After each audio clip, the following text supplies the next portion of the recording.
So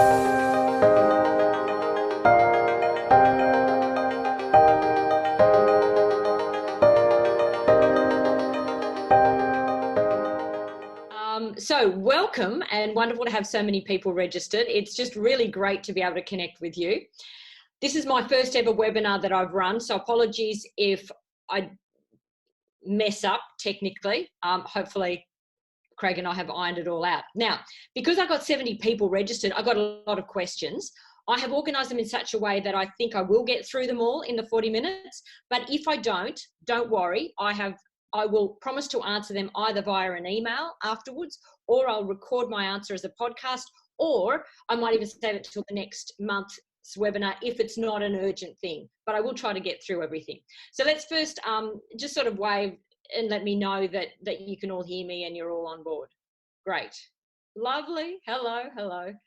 I've had to sort of scroll to see you all. Okay, the other thing is that you can ask questions by scrolling down, clicking on the chat icon, and then typing a question. And I may or may not get to that immediately or later, depending on where I am in terms of answering questions. And finally, you remember that I will record this. So if you miss anything, you can listen, go back, we'll send it to you in the next 48 hours. You can watch over and over again and cover everything. So to that end, we haven't started recording yet. Craig is going to press record, lights, camera, action, just after he says a quick hello to everyone. Over to you, Craig. Hi, everyone. Thanks for coming and joining Helena tonight.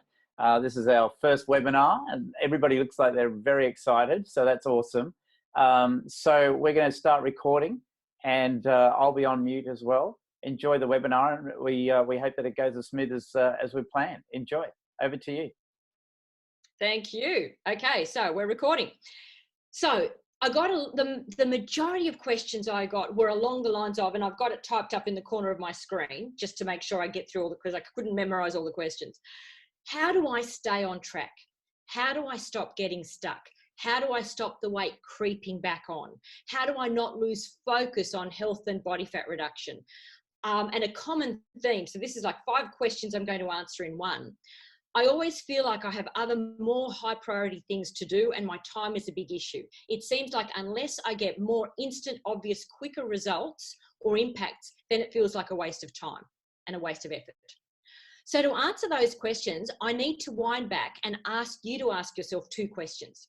And please write down your answers for yourselves as I speak or after this webinar. So the first question to ask yourself is a reminder. What are you trying to achieve? What are the results or the impacts that you are looking for? That's the first question. And of course, body fat reduction is going to feature somewhere in there, but your answer needs to be much bigger than body fat reduction, because that alone is never going to be a big enough motivator for changing long-standing habits or giving up perceived pleasures. So you need to get underneath that and ask yourself why you want to reduce your body fat. Why do you want to lower your cholesterol? Why do you want to make better food choices? And then your answer needs to have 2 equally important parts. The first part is the big picture payoffs, like feeling fabulous, living longer, having more energy, living life to the full, feeling free, or even something specific like wanting to start a family and my excess body fat is interfering with that, or I want to join the police force. So the first thing is, what's the big picture? How will your life improve if you are healthier, if you exercise more, if you don't have to take the medications that you're on? And the second answer needs to be, what are the immediate payoffs of making ongoing healthy choices? Because our brain is wired to focus on immediate gains, not long-term gratification. So it isn't a personal failing when you choose the immediate reward of a Tim Tam versus the delayed reward of not getting diabetes. Our brain is focused on the here and now. And the way to make healthy choices a daily habit, a way of making them a way of life, is 3 steps. As I said, write down your big picture goal, and you might well have done that already, but that's not enough. Secondly, write down the immediate payoffs of making healthy choices every day. And sometimes this is nebulous, and sometimes it's really hard to see immediate payoffs. But for me personally, I know how much better I will operate in that day. I know I will think better, work better, create better, relate better. I'm in a better mood. So because I've been making healthy choices for a long time, I know the consequences of not making those healthy choices. I just don't sleep as well. I don't feel as well. I don't think as well. I don't work as well. But it could even be, I feel really good that I'm making this choice right now, that despite all the temptation out there, I am taking control of my health. So only you can answer that question. What are the immediate payoffs of making healthy choices? And then the next step, bring to mind your dream car or your dream house or your dream boat, some expensive prized possession. Now, if it's a car or a boat, would you put the wrong fuel in? Would you deliberately drive your car into a brick wall? Of course you wouldn't. If it's your house, would you shovel mud onto the carpet? Would you smear dirt over the windows? Would you throw rocks at the mirrors? Yet every time we eat junk, that's what we're doing to our bodies. We're destroying the most valuable thing of all, our body and our brain. And when we make poor health choices, that includes eroding our physical, psychological, and emotional well-being because of the profound effects of food on our mood, plus the guilt, disappointment, self-loathing that comes with knowing that I've just made a poor food choice. So my question is, why can't we view our body as the precious thing that it is? And no one's body is any more or less precious than anyone else's. The human body per se, whoever it belongs to, is precious and wondrous and capable of miraculous feats, as long as we don't keep throwing spanners in the works. So it really requires a mind shift, a values shift. This body of ours is the way we experience life. And the better we look after it, the better we fuel it, move it, rest it, the more wondrous our experience of life. Again, if we bring it back to the car analogy, the better fuel you use, the better quality car it is, the more you look after it. Driving it is a dream. Now, you might not get a kick out of driving a car, but you get the analogy. Your experience of life will go through the roof if you take the best possible care of your body. Now, one of the things that I think the coronavirus has clearly illustrated is that if we don't have our health, we really, really don't have anything. For the first time ever, we've shown that this is the case. The economy has bowed to our health.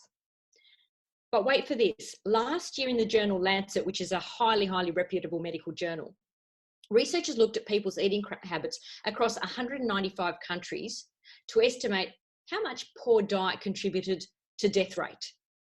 And they found that 11 million people die every year around the world because of poor food choices. 11 million. That's way more than the coronavirus is going to take, I hope. So why aren't we jumping up and down about this?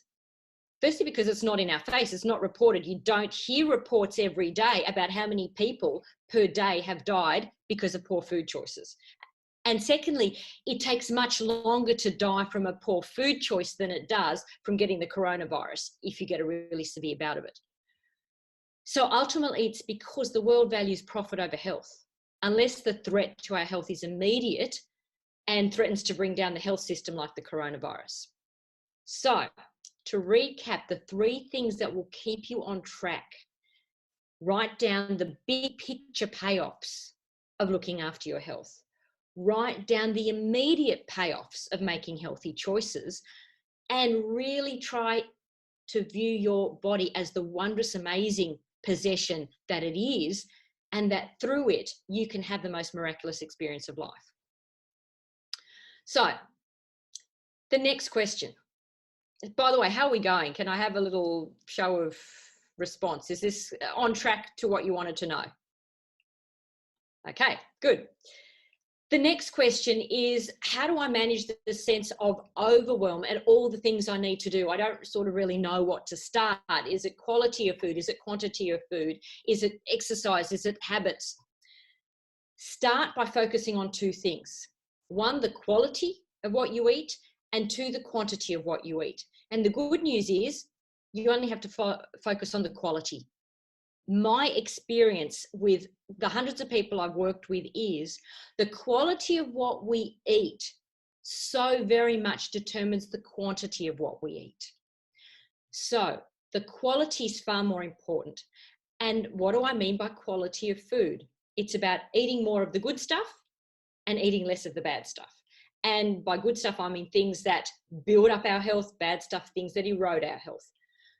The elephant in the room is, this is an ideal world. We simply don't eat any processed food. And that sounds really difficult, but it's not. It really becomes a habit.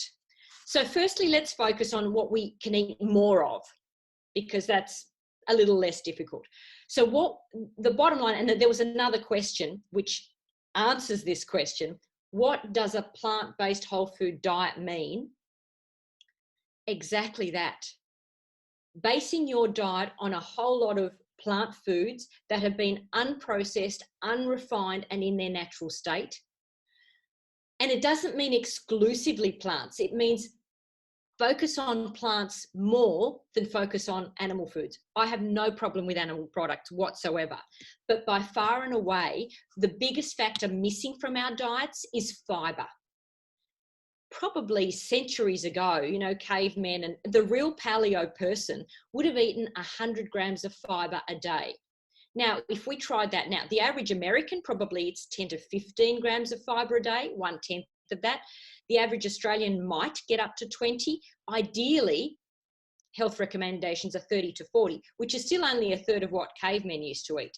If we tried 100 grams of fiber today, we would be sitting on the toilet all day because our bodies just are not used to it. But fiber is the magic. If there was a dietary magic bullet, if there was a dietary superfood, it would be fiber. And that is the main thing that is removed from all processed and packaged food. Even if they say added fiber, there are two types of fiber, soluble and insoluble. The only type of fiber that's added, and this includes in supplements, is soluble fiber. That's not enough. You need the insoluble fiber as well. What soluble fiber means is the fibers in plants that can absorb water. So things like oats, the flesh of all your fruit and vegetables, they are all soluble fibers. The peel is the insoluble fiber. So this is, you know, the brown rice and the whole wheat and, you know, the stringy parts of celery and asparagus and artichoke. All of those are your insoluble fibers. We need them both for the health of our gut. We need them for the health of our gut bacteria. We need them so that we are regular, so that we absorb enough water to slow down the absorption of all the food we eat, to give our liver time to metabolize it all. And also, fiber contributes to feeling full and satisfied and dramatically reduces the amount of refined foods that we would want to eat. So that's one of the reasons that quality, probably the main reason that the quality of food determines quantity. If you eat more fiber, number one, we don't actually absorb all the carbohydrates in fiber because we can't digest it. Our bacteria digest it, and a lot of it exits through our back passage. So eating a lot of fiber just means we're taking in far fewer calories but feeling fuller. And fiber also contains a whole lot of wonderful food for our gut bacteria. But also, when we're eating high fiber food, all high fiber foods are so jam-packed full of vitamins and minerals. So we're not going to be craving more food because we haven't got enough nutrients. One of the reasons people eat more processed food than they need from a caloric point of view is because processed food is nutrient poor. And so you might eat enough calories through processed food, but that amount of calories is not giving you all the vitamins and minerals and phytonutrients that you need, quite apart from the fact that processed food is made addictive. So my advice is, don't worry about how much you're eating if you are fully focused on choosing plant, a mixture of fruit and vegetables. You're cooking everything from scratch. I'm fine, if you like dairy, eat dairy. If you like eggs, eat eggs. If you like meat, eat meat. Once again, the only meats that have been found to be unhealthy the processed meats, you know, the hams and the bacons and beef jerky and all those processed types of meats, unfortunately, because of the additives, because you're not eating pure meat. So the big elephant in the room is, if you live a life where you're just not eating any processed foods, you will be healthy and you will regulate how much you are eating. So that's part of the answer to the, what do I do if I feel overwhelmed? The other answer to that question is, if you're going through neuroslimming, simply address one mission at a time and one step within each mission at a time. Don't be in a rush to get to the end. You know, we are actually happiest when we are striving towards meaningful goals, not when we get to the end. And particularly when it comes to body weight, people say it's an anticlimax after they reach their ideal body weight, because then nobody tells them how fabulous they look anymore, because they've been looking fabulous for a while now. And now it's about maintaining, and that just doesn't give us the same kick as working towards that goal.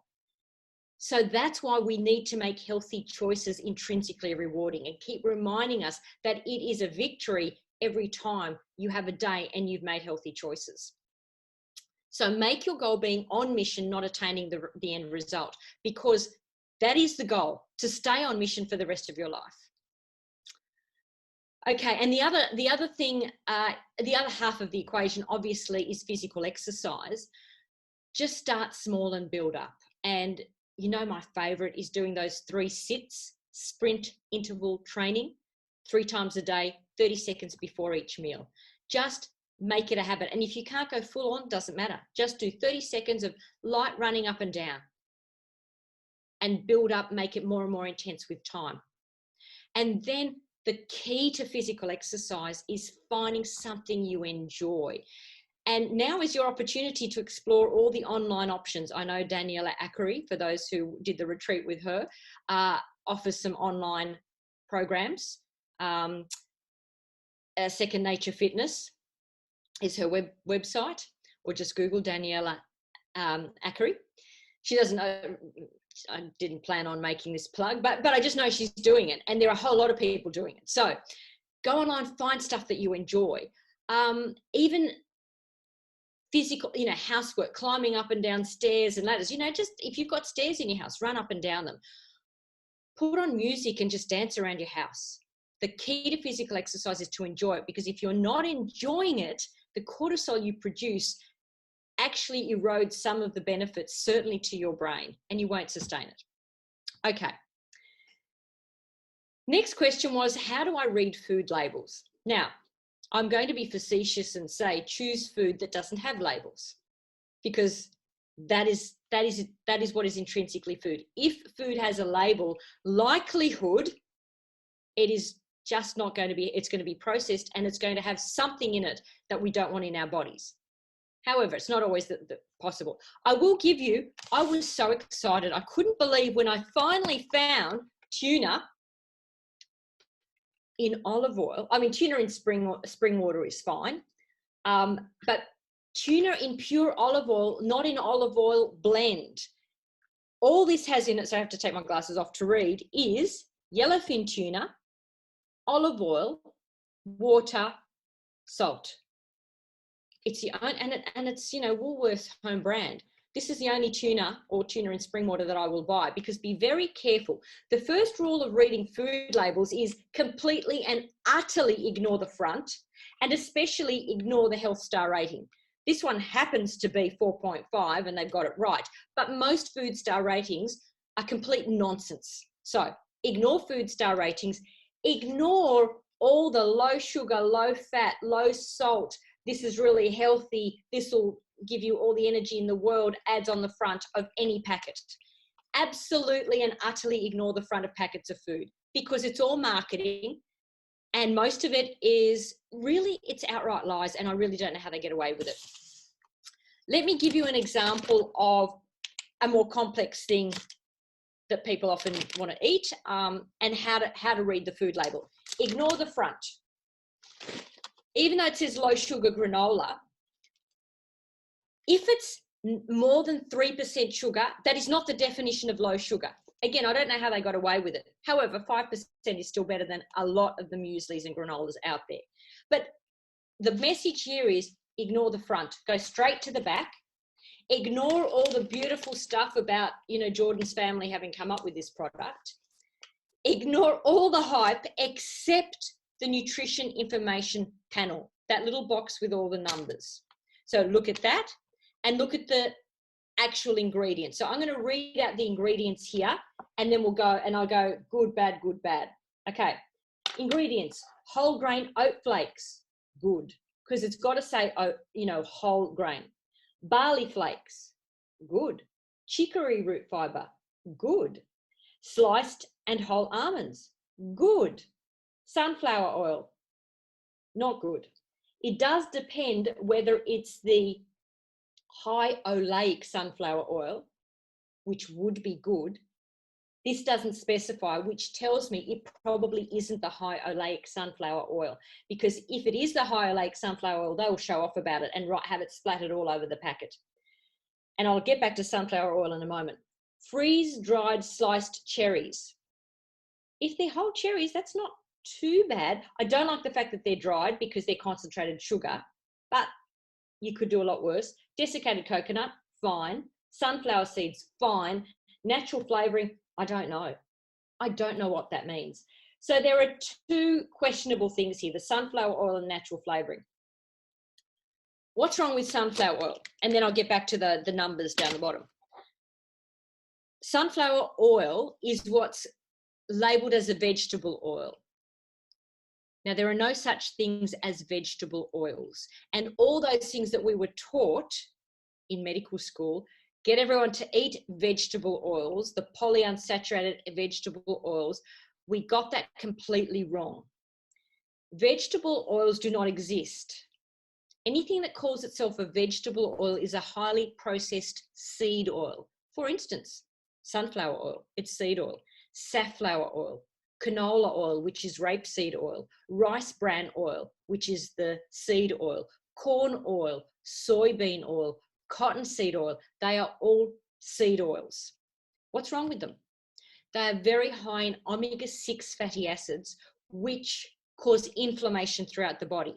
Now, you will hear we must eat omega-6 fatty acids because they are essential to our diet. They are, but we are eating 10 to 20 times more omega-6 than we need, which means we're all in a state of inflammation. And if you think about it this way, so you're going to go, oh, does that mean sunflower seeds are bad and, you know, all pumpkin seeds are bad? No. Seeds are to oil what fruit is to fruit juice. Fruit is fantastic because it contains rich in soluble and insoluble fiber, vitamins, minerals, and phytonutrients. So eat all the fruit you like because you won't be able to overeat fruit. You'll get a sore stomach, you'll get diarrhea, and you'll stop when you feel really bloated, and you'll learn your lesson as to how much fruit you can eat.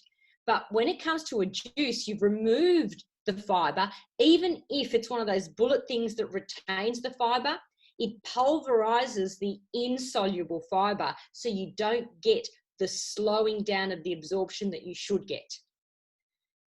So that's why fruit juices are a very highly concentrated form of sugar, regardless of the form you take them in. But a little bit isn't going to kill you by any stretch of the imagination if everything else in your diet is a whole food.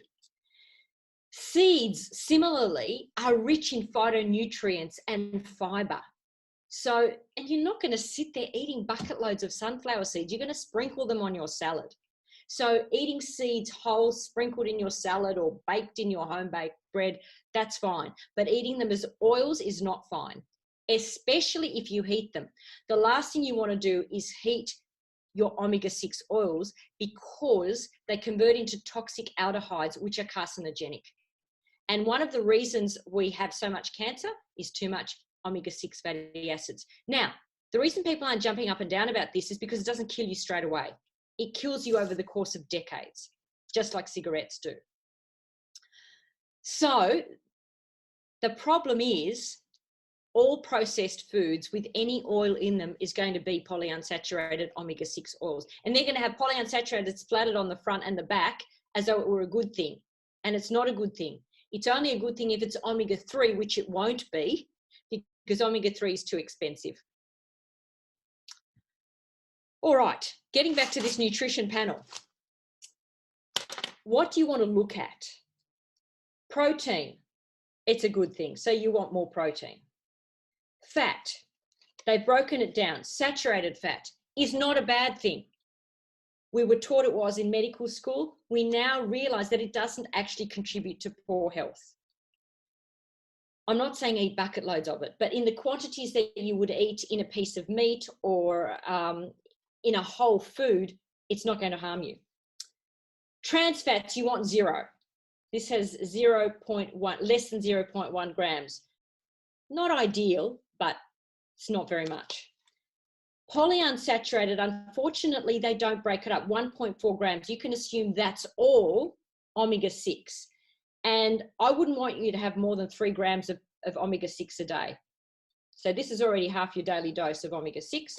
Monounsaturated, that's your olive oil. We all love mono. Nobody argues the fact that olive oil is great. And olive oil, by the way, is not a seed oil, it's a fruit oil. So monounsaturated fats is a good thing. Then your carbohydrates are broken down into carbohydrates, 28 grams, and sugars, which are 2.2 grams per serving. What I'm more interested in is the sugars per 100 grams, and it says 4.8 grams. Now, for that to really legitimately call itself low sugar, it would need to be less than 3 grams. But as I said, you could do a hell of a lot worse for a product like this. And dietary fiber, 7.4 grams per 100 grams, 3.3 grams per serving, which is 45 grams, which is a decent sized serving. That's not bad. So the fiber offsets a bit of the sugar and the carbohydrate. There we go. Reading food labels. I hope that's helped. And by the way, after this webinar, please give me feedback, or even during, and let me know if something wasn't clear, or if you want me to explain something, in writing after this webinar. Okay. Another question was updates on the food industry and how we are being trapped and engaged by sneaky marketing. I'm afraid I've got nothing good to say about the food industry. They are about making money and about making us eat more. So just don't believe a word. And the biggest advice I can give you in terms of how to handle all the marketing that we're inundated with is swap the word treat for toxin. Every time you hear the word treat in relation to a processed food, any packaged or processed food, whenever you hear the word treat, think toxin, because it will be. Because it will have either refined sugar in it, it will have fiber taken out of it, and it'll have an omega-6 fatty acid in it, without a doubt. Whether it's biscuits, whether it's chips, whether it's cakes, I'm not talking the ones you make at home, I'm talking anything that you buy. Or anything that you buy at a shop, like a home-baked muffin from a cafe will be full of vegetable oil as well. And unfortunately, if you eat out, even if it's a healthy cafe, 99% guarantee they will use an omega-6 oil to cook the food. So if you eat out, you're eating omega-6. And this is, I know it's depressing, because it means, okay, so you're telling me to avoid all processed food and to avoid eating out. If you want to be 100% healthy, yes.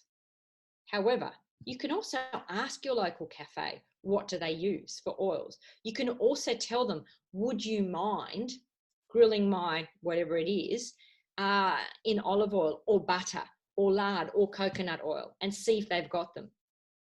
You can't guarantee that they will, but it's, at least if more people start asking, we might get that option.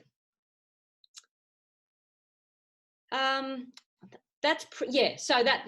that's what I have to say. The more you can get into the habit of making your own foods from scratch, the healthier you will be. And things like salad dressings, just throw together olive oil and balsamic vinegar, or lemon juice and, you know, a little bit of macadamia nut oil. Nut oils are something like macadamia nut oil or avocado oil.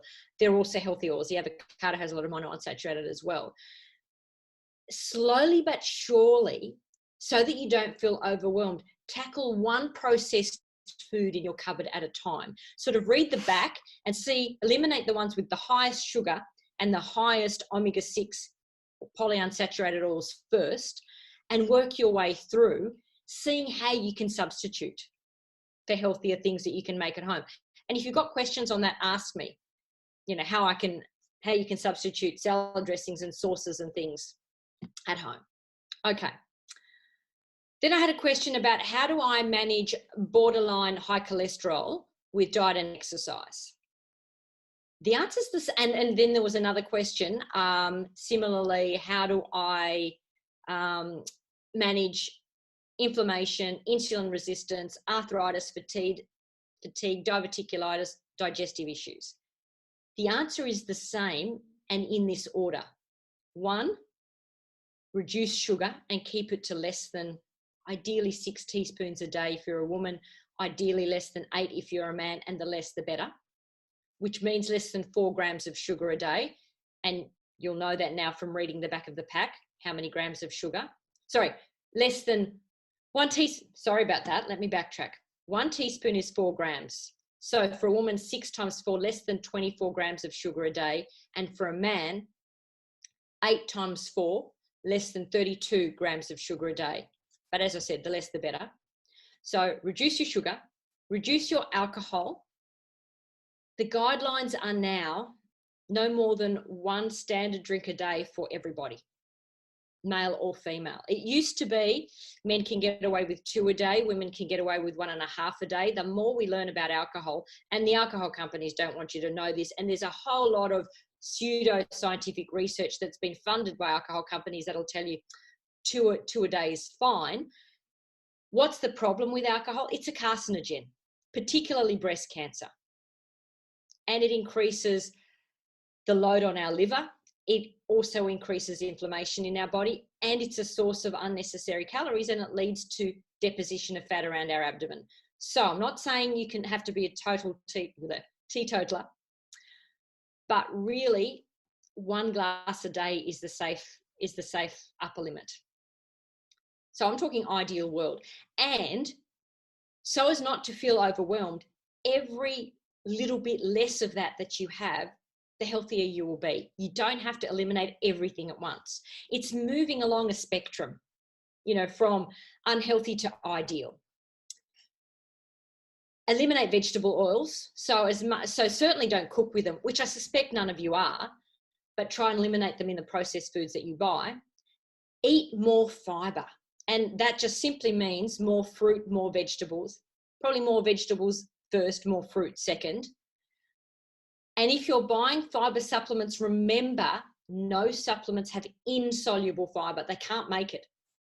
Supplements only have soluble fiber. So one way or another, we need plant food. And so this is all answering the question, how do I manage cholesterol and inflammatory diseases and gut problems? The answer is the same for all of them. Reduce sugar, reduce alcohol, reduce vegetable oils, eat more fiber, and move every day. I know it's a boring message, but movement does mean movement. Move in any way you can, which I mentioned earlier. Okay. How are we doing? Am I talking too fast? Are we getting the answers that we want? Yes? No? Okay, then I'm going to run through some of the questions that I've had on the side, but I'll just answer the questions that were emailed to me first. Okay. Does intermittent fasting work? The short answer is, well, I've got to ask 2 questions. What do you mean by intermittent fasting, and what do you mean by work? So, intermittent fasting, I'm going to call it time-restricted eating. And by work, I'm simply going to use that to mean, does intermittent fasting, A, make me healthier, B, make my brain work better, and C, help me shed excess body fat around my abdomen, which is where I want to shed it. And the short answer is yes to all three. Why? And how do you do it? Do I do the 5-2? Do I do the 16-8? And what do all those numbers mean? The bottom line is we're still doing a lot of research, and any time you have a gap between your meals is a good thing. But remember, mission one, eat when you're hungry, don't eat when you're not, is still sort of the overarching message. But let's start with the easiest way to implement intermittent fasting or time-restricted feeding into your life. And that is to leave the gap between dinner and breakfast as long as you possibly can. It takes at least 12 hours to flick what's known as your metabolic switch so that you go from burning carbohydrates to burning fat. So you'll get into serious shedding excess body fat only after you've at least left 12 hours between dinner and breakfast.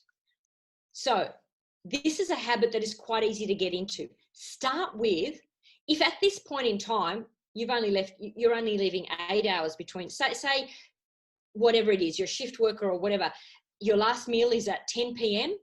and you're up again, at 6 a.m.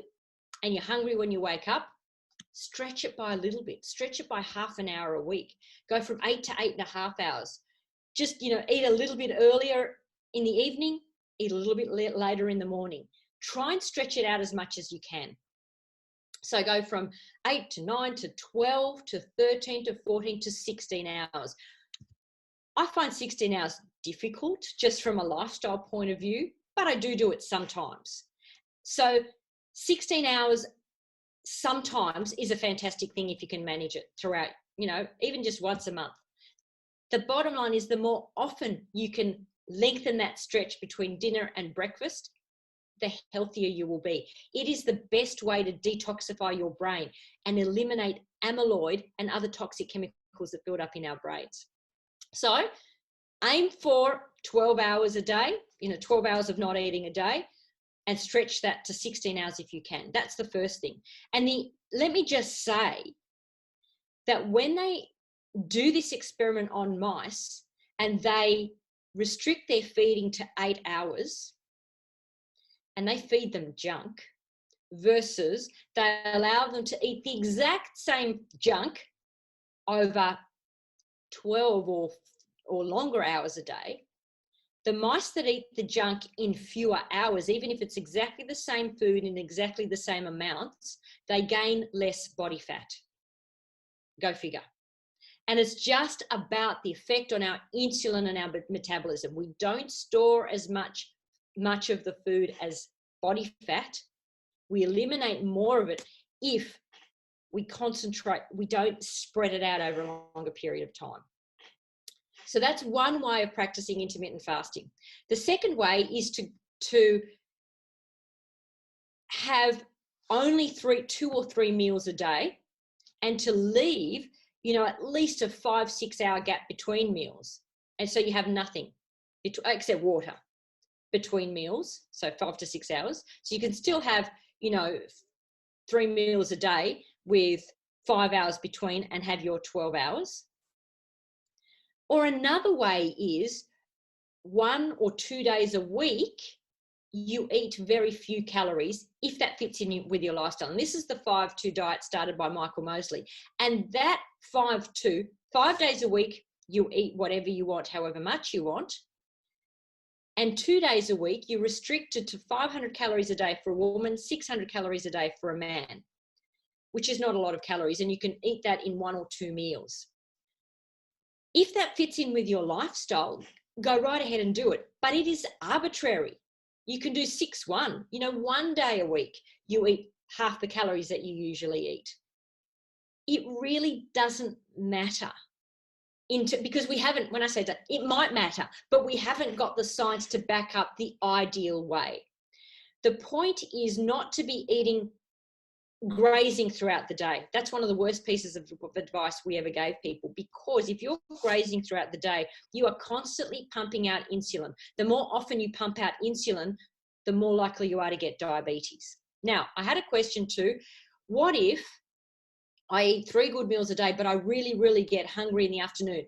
Should I snack or not snack if I'm hungry? If you're hungry, yes. I don't want you to practice restraint, because ultimately it won't last. Have a handful of nuts. Have a big glass of water and a handful of nuts. Have a piece of high fiber fruit. Have some celery sticks, have some carrot, have some homemade hummus, chickpeas. So if you are really, really hungry, snack. But I would prefer you to examine what you're eating and why you're not lasting that 5 hours. Now, if you're doing a lot of manual work, expending a lot of calories, fitness trainer, you might need that. Most of us don't. All right, I know we are now actually at time, but I just want, if you're happy, if you need to go. But I've only got a few questions left that I think I'd really like to address now. Because it's another big question. So maybe give me another 5 minutes and then I'll look at the side questions and then we'll wrap up. But if you need to go, remember you'll get this as a recording. Now, when I asked the question, how many, do you engage in non-hungry eating and what are your triggers? 100% of the people who not everyone answered that question, but 100% of people who answered that question said yes, they engage in non-hungry eating. And I just think it's ubiquitous. I don't think there's a person on the planet, maybe very few, that don't engage in non-hungry eating sometimes.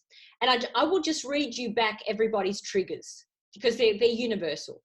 The top one was managing unwanted emotions, whether that's depression or sadness or frustration or anxiety, stress, boredom, tiredness, habit, procrastination, needing a break from work, staying up too late, propping myself up. To feel a sense of control, rebelling. It's a way of everything else, everyone's telling me what to do all day. I'm not letting anyone tell me what I can and can't eat. So it's a bit of a rebellious thing. Social eating, that's another non-hungry eating. Seeing other people treat themselves with food, so then feeling like doing the same. Just needing that super easy instant gratification, just wanting the taste of food. And just not liking that really uncomfortable feeling of the craving. So there are several ways to tackle this, and it depends on what the trigger is, but the number one way, if it's an emotional trigger, if it's an emotion that you're trying to run away with, the only definitive way is to sit there and feel the feeling. Sit there, you're not resisting it. You're not talking yourself out of it. You are just saying, geez, I hate this feeling, but I'm just going to let myself feel it. And you might even shake and you might even cry and you might even just lie there feeling comatose, but just feeling that feeling until it goes away. And if you're stuck at home, this is an ideal time to be feeling your feelings. If you don't want to do that, the other option is breaking that habit of reaching for food by bringing to mind the most pleasant emotional memory you can think of. So I always say, think of your honeymoon or your first kiss or holding your baby. And I'm assuming that honeymoons and first kisses were pleasant experiences for most people. So it's just really daydream about something that makes you feel fantastic, or daydream about the award you received, or just achieving some fabulous goal. So it's utilizing your mind to give you the pleasure that you were hoping the food would give you. And if it's boredom or procrastination, then what else could you do? But list this before it strikes. So have a list for yourself. Next time I get bored and want to reach for food and want instant gratification, what else could I do? Do you know what I discovered recently? Leanne Moriarty. Oh my God, I love her books. Now, I haven't read fiction in a long time, long story about what brought me back into fiction. But oh my God, if I want a quick fix, I'll read read a chapter of one of her books, because for me, reading a novel is an indulgence, because I've got so much other stuff I should be reading or writing or planning or preparing. So for me, it's a real indulgence reading a novel that I don't have to read. So it's almost like reading, Enid Blyton when I should have been doing my homework. That's just a personal quirk of mine. But can you find something like that for you that that's a guilty pleasure, that really isn't. Like, hello, reading a novel, listening to a piece of music, you know, playing a video game, you know, scrolling through stupid memes. It doesn't matter. You know, anything is better, anything that will break that habit of immediately reaching for food. Ringing a friend, ringing somebody that you kept in touch with during the NeuroSlimming retreat and saying, hey, you're my go-to person whenever I feel like, you know, reaching for food for comfort. Let's just have a chat. So non-hungry eating, yeah, that is the best way. You either find an alternative, you bring to mind something pleasant, or you sit there with the feeling. Or, of course, my favorite of all, having a sit. You know, just getting up, running fast on the spot, running up and down the stairs in your house, tidying, you know, doing some decluttering, doing something really active. And the final question that I will answer today, I'm struggling with self-discipline. How do I tackle that? Well, short answer, the goal is to take self-discipline out of the equation. The goal is that the intrinsic reward of making the healthy choice is greater than any self-discipline required. And the big picture drives you so that you don't have to engage in self-discipline. I might unpack that more next time, but I'm conscious of the time. So let me go back and read a few of the questions because I was focusing on answering the questions.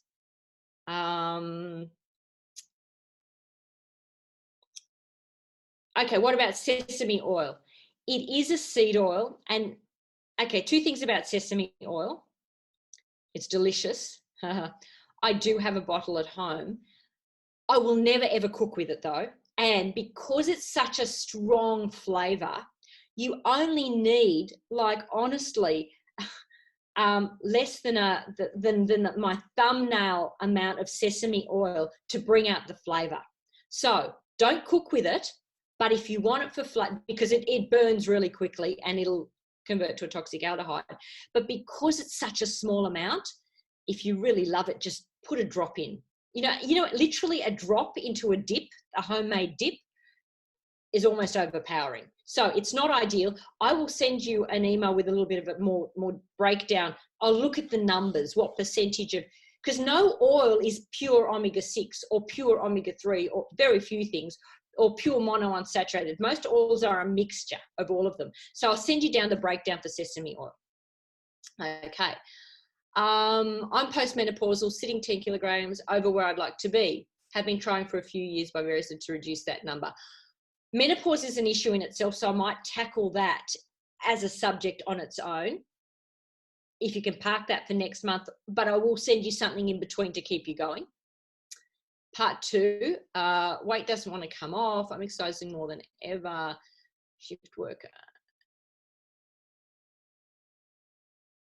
Let me answer that. That's a big number one. If you are doing your best and if you are making healthy choices, that's the important thing, regardless of what your weight is doing.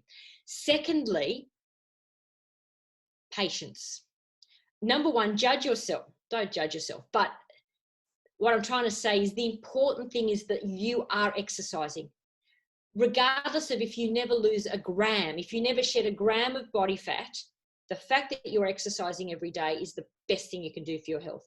The second thing is the fact that you are making healthy choices is the best thing you can do. I'm wondering whether maybe there's just a few tweaks you can make in there. Maybe if you swap out, maybe there's a few hidden inflammatory vegetable oils that you're eating, maybe. Because often we don't even realize, which is why read the back of the pack. And if there's any polyunsaturated oil in what you're eating, it's bound to be omega-6, so try and eliminate that. But I will address that in more detail at the next webinar, definitely. Oh yes, good question. During the 12-hour fast overnight, does this include milk in tea? It does. The overnight fast, the only things that constitute fasting that you are allowed to have, and I'm not making the rules, it's just you'll release insulin and it'll break the fast. The only things that won't break the fast are water, black tea, green tea, black coffee. That's it. even your herbal teas, because some of them have a sweetness about them, some of them will trigger insulin release. Artificial sweeteners, stevia, will still trigger the insulin release. Milk is definitely a food. So unfortunately, if you have that morning latte, which I do love, it will break the fast. So I delay that morning latte, you know, until I really, really can't not have it, as in really, really want it. So yes, the overnight fast, only water, black tea, green tea, black coffee. Sit with the uncomfortable, yes. It's harder when you're around the kitchen more and not as busy. Absolutely. So what is it that you can, what's something that really will excite you? What's a goal that you can specifically take up while you're at home? Have you always wanted to learn a particular hobby, language, read something? What is it that you could do while stuck at home and just having to spend more time at home? Origami. It's just something I think is fun. So, you know, whatever it happens to be, you can actually play remote board games. You can play videos online. You're probably all better versed than me at knowing what's available online as well. But yeah, the goal here is find an at-home hobby that you get totally absorbed in. Try reading Liane Moriarty's novels. You'll get hooked. She's written, that'll keep you going in isolation for a while. I couldn't put it down. It was making me stay up late. Okay. How long does it take eating healthy to reduce chronic inflammation? Oh, that really depends. You'll start to get immediate benefits even if they're not measurable. So the answer is you'll start to get immediate benefits, but you might not be able to measure them for quite some time, weeks, months, and the benefits will continue for as long as you continue. So how long is a piece of string? Unfortunately, but I will see if I can get some more accurate answers to that, you know, some more better numbers to that. My biggest takeout of this session is stop grazing. This will be my challenge for this week. Great. And I have a puzzle going. Yes. So when I head to the, yes, I've forgotten. That's what I used to have with Dad, puzzles. And it used to absorb me and be like, I've been here for half an hour. Well done, Melissa, indeed. Okay. I think we've well gone over time. Thank you so much for staying on board. Thank you for your questions. Thank you for your patience. So thank you for your questions before and answer. Can I just have a little icon? How many found this useful? Thumbs up, or there's something down the bottom where you can do a thumbs up or a wave or a physical to let me know if this has answered your questions and if you're happy with the webinar. Terrific. Well, as I said, I'm thrilled that you've all joined. Craig will package the recording and we'll email it out to you over the next 48 hours. I'll send you an email also asking for feedback. Was it too long? Did I talk too much? Did you want more interaction? Did you want more different questions answered? And if you've already got questions for the next one, send them to me. And I will also send you a bit of an email answering a few of the other questions as well. Have I missed some questions? I think I have missed a few, but anyway, it's been wonderful. Thank you, everybody. Have a good night. And just one day at a time, one healthy choice at a time. Thanks, folks. That's it. We'll finish the recording now. And thank you, Helena. Another good webinar and some great information. So we'll get that recording out to you in the next 48 hours, as Helena said. Enjoy. Take care.